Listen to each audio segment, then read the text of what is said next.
Paz, Senhor, irmãos, nós vamos continuar agora sobre o estudo de Romanos, mais propriamente agora no capítulo 4, do versículo 1 ao 9. Eu quero pedir para você que durante esse estudo, que você pegue a sua Bíblia, que você acompanhe os versículos que a gente está falando, para que você entenda um pouco do raciocínio de Paulo, embora seja bem complexo. Mas no capítulo 3, o apóstolo Paulo inicia falando sobre a justificação. No capítulo 4, ele vai continuar falando sobre a justificação, mas agora de forma mais concreta. Então, no capítulo 3, ali, a partir do versículo 20, a gente pode dizer que é como se ele estivesse dando um embasamento teórico do que é justificação. E no capítulo 4, ele traz dois exemplos. Esses dois exemplos eram bem conhecidos dos judeus. E por que os judeus? Se a gente fosse parar para pensar, quem que seriam essas pessoas que teriam principalmente algo contra a doutrina da justificação, principalmente os judeus.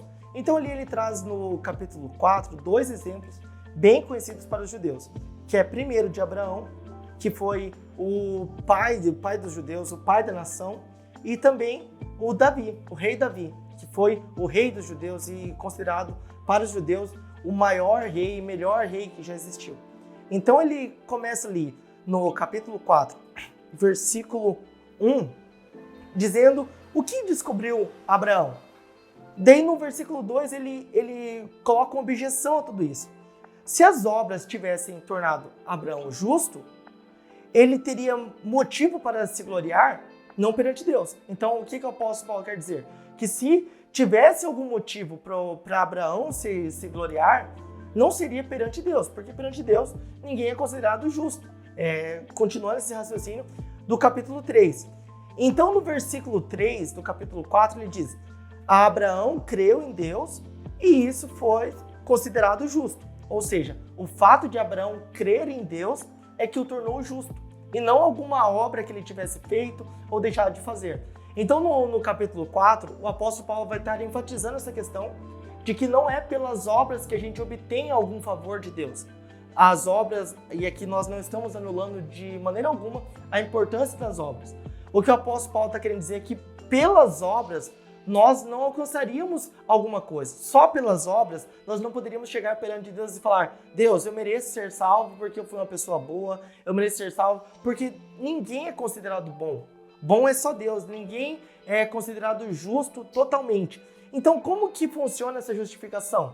Essa justiça é uma justiça atribuída. Então aqui no capítulo 4, o apóstolo Paulo vai colocar uma palavra que significa atribuída. Ou seja, a justificação ela é atribuída. É Deus que nos torna justos. Deus atribui a justiça. E como que Deus atribui essa justiça a nós que somos pecadores, a nós e a muitos ímpios, como ele vai continuar ali? Como que Deus atribui essa justiça? Deus atribui essa justiça através da fé. Então o que o apóstolo Paulo estava dizendo e exemplificando Abraão? Quando Abraão foi chamado por Deus e quando Abraão creu em Deus, ainda não existia lei.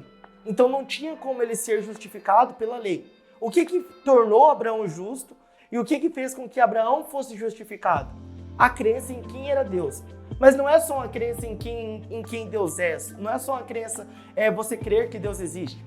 Porque e se você parar numa rua, parar numa esquina, perguntar para qualquer pessoa: você acredita em Deus? A pessoa vai dizer: eu acredito em Deus.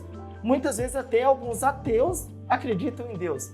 Então, esse acreditar em Deus não é só um acreditar em Deus, mas é acreditar que Deus pode, de fato, nos justificar, que Deus pode, de fato, nos tornar justos.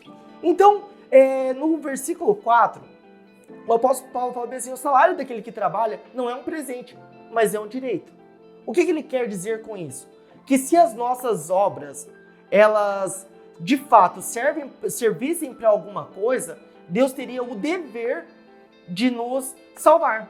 Se fossem as nossas obras que nos levassem para o céu, uma pessoa que é considerada boa aqui na terra, ela deveria ser salva. Mas não é esse o ponto, porque nós não somos salvos, Deus não é obrigado a nos salvar.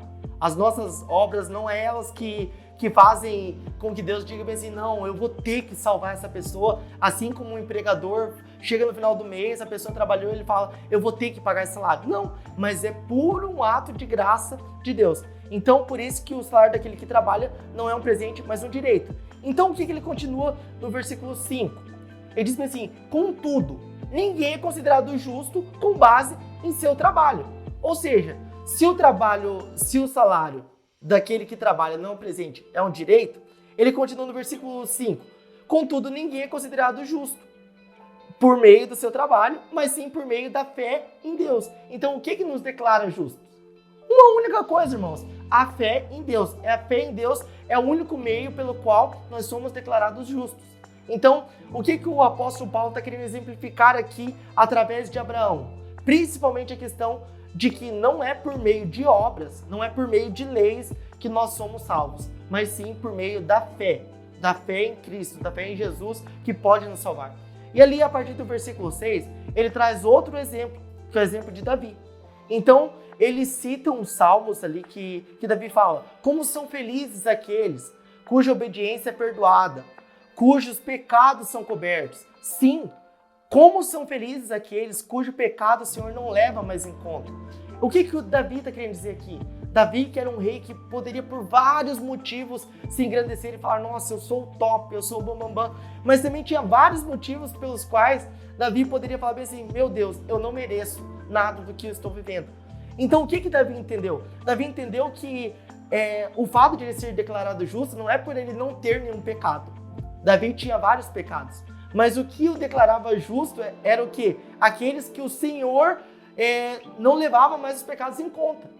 Ou seja, a justificação que provém de Deus é aquela justificação que não leva mais os pecados em conta, mesmo levando em consideração que nós ainda somos pecadores e ainda estamos em processo de santificação. Então o que Davi estava dizendo assim, não é, nossa, como é bom aqueles que o Senhor, que nós não pecamos mais. Não era isso que Davi estava dizendo. Davi reconhecia o seu pecado.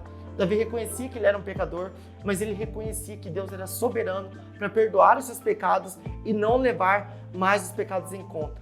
Então ali no versículo 9, o apóstolo Paulo finaliza. Por acaso essa bênção é apenas para os judeus ou se estende também aos gentios incircuncidados?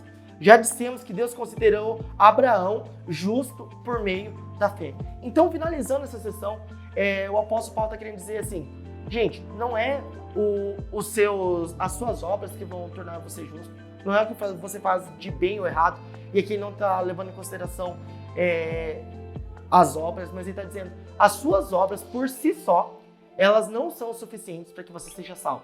E embora você seja um pecador, que bom que Deus nos alcançou com a sua graça, e mesmo sendo pecadores, hoje Deus nos perdoa e nos justifica e lança no mar do esquecimento. Então, aqui eu quero finalizar só com uma pergunta que o Timothy Keller cita no livro dele. Se Deus perguntasse para você hoje, por qual motivo você está sendo salvo? Ou por qual motivo você precisa ser salvo? O que você diria para Deus? Se você disser qualquer coisa que não seja, que é por causa unicamente de Deus, então tem alguma coisa muito errada aí. Amém.